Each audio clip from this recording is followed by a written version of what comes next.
change what you can, accept what you can't change, and have wisdom to know the difference, the other two don't matter. The first two don't matter. It's always the wisdom to know the difference, because that's where people have problems, when they spend time trying to change something they can't change. That's the problem. It's not that, oh, give me the strict thing. Nobody's going to see, oh, I can't change that. Or they shouldn't, at least. When you do,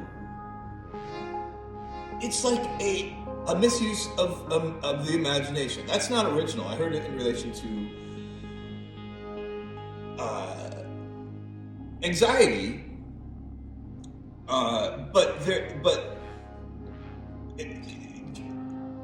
the phrase is anxiety is a misuse of imagination or creativity or whatever it is. And it really is. You're sitting there using your creative juices to think of what could go wrong in the future. It's okay to have a little bit of that, but when you have anxiety, it's like the same thing over and over again. Depression is the same thing over and over again in the past.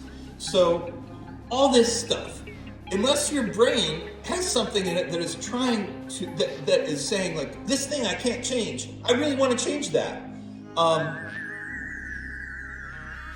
would just say, God, give me the wisdom to know the difference between things I can change and things I can't. So that's really what you're doing when you're worrying about the future or the past over and over again. You're wishing they were different than they were. So there's things you can do instead of worry. There's things you can do instead of being depressed. Not for a long time. You can't just decide, oh, I'm going to do this and not be depressed. But you can find things to do to give yourself an escape. For me, it's walking. My greatest fear is becoming paralyzed because I wouldn't be able to walk.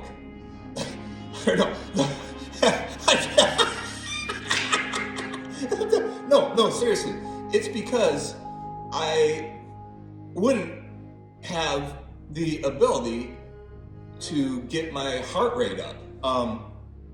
When I walk, I can get into a mode. When you can run for a long time, it's even better. It's just like there's nothing that matters but what's happening, the feeling of one foot in front of each other, and what's your heart. You can get lost in it. You can't walk all day, but if you take that one part of the day and you do it every day, you can let your mental attitude from that seep out into the rest. So I'm not one of these always positive people. I wish I didn't have to say, okay, I gotta take a walk. I wish that didn't happen to me. But it does, and I hope I always have my legs to do that for me.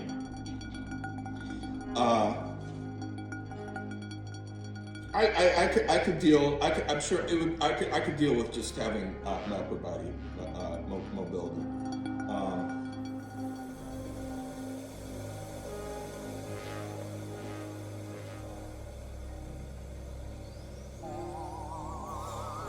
Sometimes it's hard to get the legs moving. It's impossible to get the legs moving sometimes.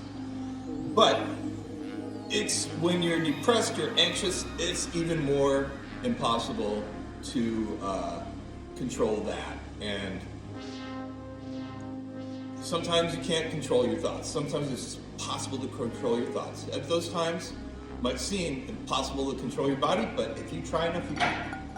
And you can find something to do with your body that'll seep out into the rest of the day. For me, it's walking.